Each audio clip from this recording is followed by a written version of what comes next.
Assalamualaikum warahmatullahi wabarakatuh. Alhamdulillah, alhamdulillahi wa kafa, wa usalli wa usallimu ala sayyidina Muhammad al-Mustafa wa ala alihi wa ashabihi ahlil wafa. Asyhadu an la ilaha illallah wahdahu la syarikalah wa asyhadu anna sayyidina Muhammadan abduhu wa rasuluh. Amma ba'du.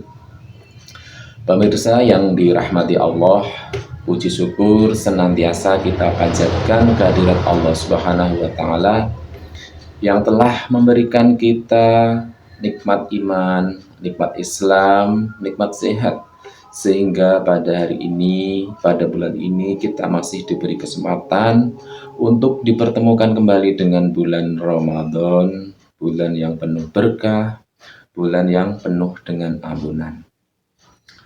Selawat serta salam semoga tercurahkan kepada junjungan Nabi kita Nabi Muhammad Sallallahu Alaihi Wasallam beserta keluarganya, sahabatnya, umatnya yang selalu istiqomah hingga yaumul akhir.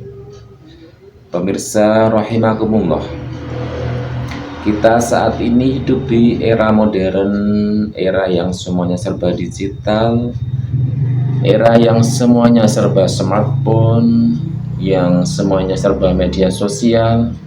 Seolah-olah semua itu sudah menjadi kebutuhan primer kita. Kita tidak bisa lepas dari genggaman-genggaman kita. Nah, pertanyaannya adalah, apakah teknologi itu akan menjadi kawan kita yang akan menambah pundi-pundi pahala kita di bulan Ramadan ini, ataukah malah sebaliknya akan menjadi lawan kita yang akan menggerus semua pahala puasa kita hingga tak tersisa? Rasulullah Shallallahu Alaihi Wasallam pernah memperingatkan dalam sebuah hadis, rubba shaimin hazzuhu min siyamihil ju' wal 'atash. Betapa banyak orang yang berpuasa, namun dia tidak mendapatkan dari puasanya itu kecuali hanya rasa haus dan dahaga. Agar puasa kita di era digital ini tidak sia-sia, maka mari kita amalkan 4 tips berikut ini. Yang pertama adalah menjaga lisan digital kita atau jari jemari kita ini, jempol-jempol kita ini. Di era media sosial ini, lisan kita ini seringkali digantikan dengan jempol-jempol kita, jari jemari kita.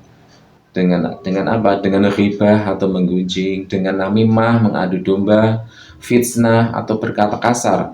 Dan ini semua sekarang itu bisa dilakukan di kolom-kolom komentar grup WA, kolom-kolom komentar TikTok, Instagram, atau Facebook, atau X. Puasa bukan hanya sekedar menahan lapar dan haus semata, tapi juga menahan diri dari perkataan atau ketikan-ketikan kita yang buruk. Karena dengan ketikan-ketikan tadi, kita bisa jadi tidak dengan sadar kita melakukan itu semuanya. Rasulullah Shallallahu Alaihi Wasallam bersabda, malam yada qala zuri wal amala bihi falaisa lillahi hajatun fi ayyadana tu'amahu wa syarabahu. Barang siapa yang tidak meninggalkan perkataan dusta atau hoax atau fitnah dan perbuatan buruk, maka Allah tidak butuh ia meninggalkan makan dan minumnya. Mari puasakan jari-jari kita untuk mengetik hal-hal yang tidak bermanfaat, ataupun nyinyir-nyinyir di media sosial, atau menyebarkan aib-aib orang lain di media sosial. Karena kalau kita sudah menyebarkan aib atau nyinyir-nyinyir di media sosial dengan jemari kita, semua orang akan mengetahuinya. Yang kedua adalah hati-hati dengan riya atau pamer secara digital. Era digital sekarang ini memudahkan kita untuk berbagi aktivitas, namun ini bisa memunculkan penyakit riya, penyakit pamer, atau penyakit untuk dipuji oleh orang lain, bukan semata-mata kita mengharap ridho Allah Subhanahu wa taala. Contohnya adalah di bulan Ramadan ini misalnya kita tadarus Al-Qur'an. Al-Qur'annya kita foto, cekrik. Nah, buat status, update status nih, baru dapat surat Al-Baqarah. Cekrik. Wah, sudah mau khatam nih. Ada lagi, kita misalnya sedekah, kita foto, selfie, cekrik. Alhamdulillah, hari ini kita sudah bisa sedekah. Belum, ya nggak seberapa sih, tapi alhamdulillah sudah bisa sedekah, update status. Selanjutnya contoh adalah misalnya sholat tarawih, kita bawa HP, kita nge-live, kita live TikTok atau apa, biar followernya tahu, biar mendapat gift. Contohnya seperti itu. Padahal ibadah puasa adalah ibadah yang sangat spesial karena sifatnya hanya antara hamba dan Allah. Dalam hadis qudsi Allah Subhanahu wa taala berfirman, kullu amal bani Adam lahu illa syiyam fa innahu li wa ana ajzi bihi. Setiap amal anak Adam atau manusia itu adalah untuknya kecuali puasa. Sesungguhnya puasa itu hanya untukku dan aku sendiri nanti yang akan membalasnya. Nah, mari jaga keikhlasan amalan kita, biarkanlah malaikat nanti yang mencatatnya. Tidak perlu follower kita mengetahuinya kalau soal urusan ibadah, soal urusan puasa, soal urusan ibadah-ibadah di bulan Ramadan. Kita tidak perlu mempertontonkan itu semuanya kepada follower kita atau orang lain. Yang ketiga adalah sharing atau tabayun sebelum menyebarkannya. Contoh ya, di bulan Ramadan ini terkadang kita mendapatkan broadcast atau pesan di grup kita atau di media sosial kita yang pesan itu belum tentu benar, tetapi kita langsung meneruskannya tanpa kita konfirmasi terlebih dahulu dari siapa, apakah benar pesan itu, tapi kita langsung meneruskannya. Padahal hal seperti itu kita sebenarnya juga ikut andil dalam menyebarkannya.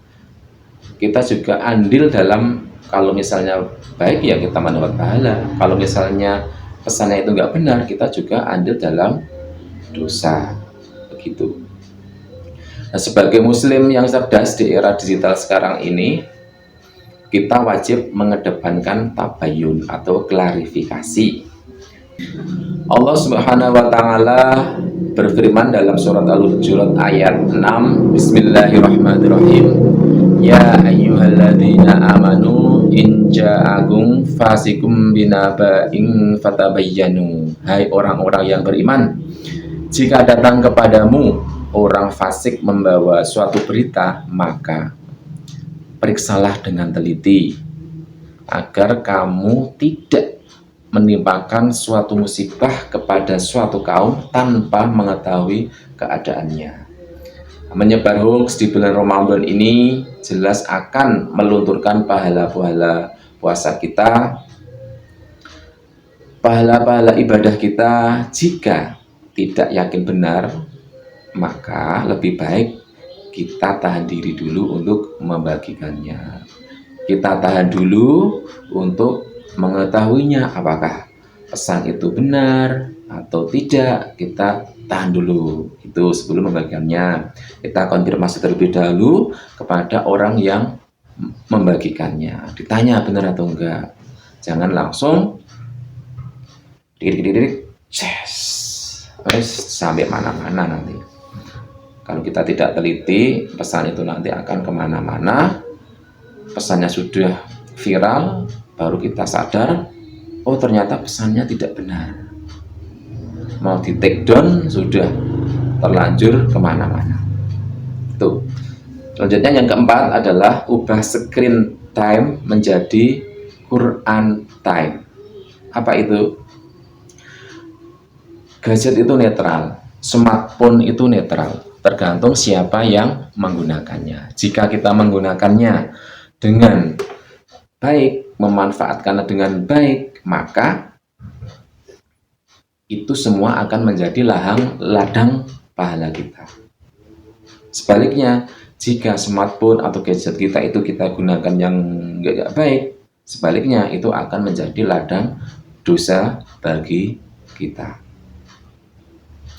Nah, jika kita biasanya dalam satu hari 3-4 jam scroll TikTok, Instagram, Facebook, X atau media sosial yang lainnya, mari di bulan Ramadan ini kita ubah.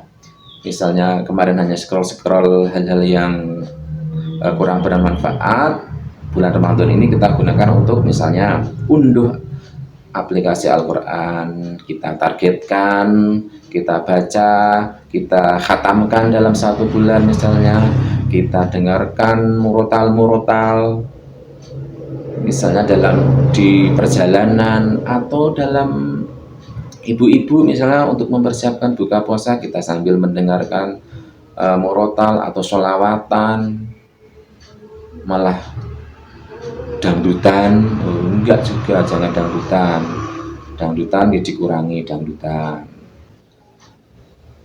Allah berfirman dalam surat Al-Zalzalah ayat 7, Bismillahirrahmanirrahim, faman ya'mal misqala dzarratin khairan yarah. Barang siapa yang mengerjakan kebaikan seberat zarah pun, niscaya dia akan mendapatkan balasannya.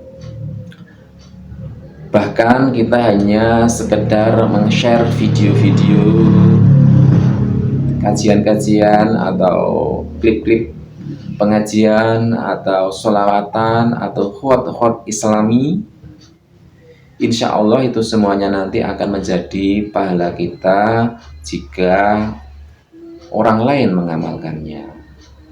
Kita gunakan smartphone kita ini misalnya membuat konten-konten dakwah, konten-konten islami, itu akan lebih bermanfaat lagi daripada scroll hal-hal yang kurang bermanfaat.